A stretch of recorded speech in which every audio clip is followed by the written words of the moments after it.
దివంగత నేత వైఎస్ రాజశేఖర రెడ్డి కుటుంబంలో విషాద ఛాయలు అలుముకున్నాయి.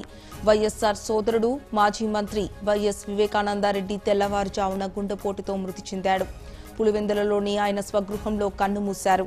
గతంలో వివేకానందరెడ్డి మంత్రిగా, ఎంపీగా, ఎమ్మెల్సీగా పనిచేశారు. వైఎస్ మృతితో కడప జిల్లా విషాదంలో మునిగిపోయింది. వివేకానంద మృతి పట్ల జగన్ తీవ్ర దిగ్భ్రాంతికి లోనయ్యారు. ఆయన మృతితో వైసీపీ శ్రేణులు విషాదంలో మునిగిపోయారు.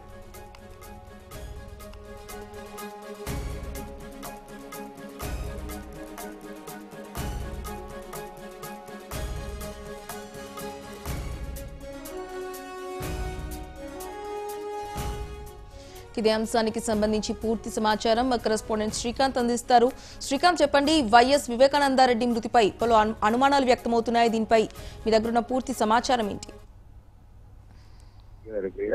తెల్లవారుజామునే వైఎస్ వివేకానందరెడ్డి గుండెపోటుతో మృతి చెందారని చెప్పి కూడా చెప్పుకుంటున్నారు. కానీ అనుమానాలు ఉన్నాయి అని చెప్పేసి కూడా భావిస్తున్న పరిస్థితి అయితే కనిపిస్తుంది. మొత్తానికైతే పోలీసులు కూడా కేసు నమోదు చేసి దర్యాప్తు చేస్తున్నామని కూడా చెప్పుకోవాల్సిన పరిస్థితి.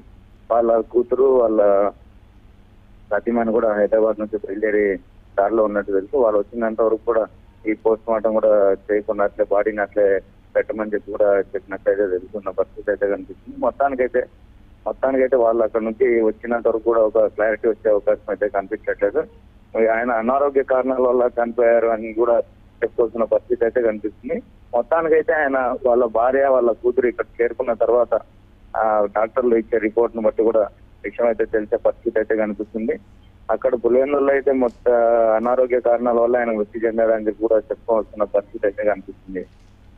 ఇదైతే వైసీపీకి మొత్తం రాష్ట్ర వ్యాప్తంగా ఇటు జగన్ కానీ పెద్ద దిక్కుగా ఉన్న వైఎస్ వివేకానందరెడ్డి కూడా చనిపోవడంతో వాళ్ళైతే తీరని శోక సముద్రంలో ఉన్నట్టయితే తెలుస్తుంది. Thank you Srikanth.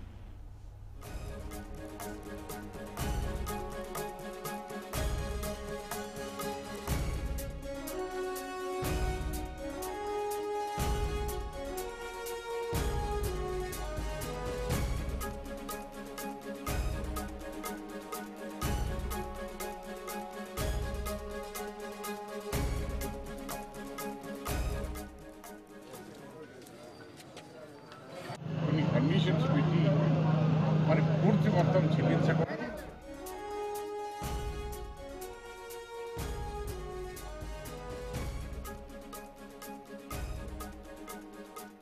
YS Vivekananda Reddy గారి పిఏ వచ్చి 5:30 గంటలకు ఆయన మామూలుగా 5:30కు లేపి కాఫీ టీ ఇచ్చే అలవాటు.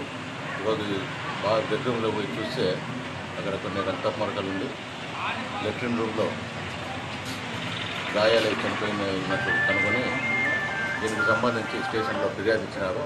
దీని మీద కేసు నమోదు చేసుకుని దర్యాప్తు చేస్తున్నారు. Minister YS Vivekananda Reddy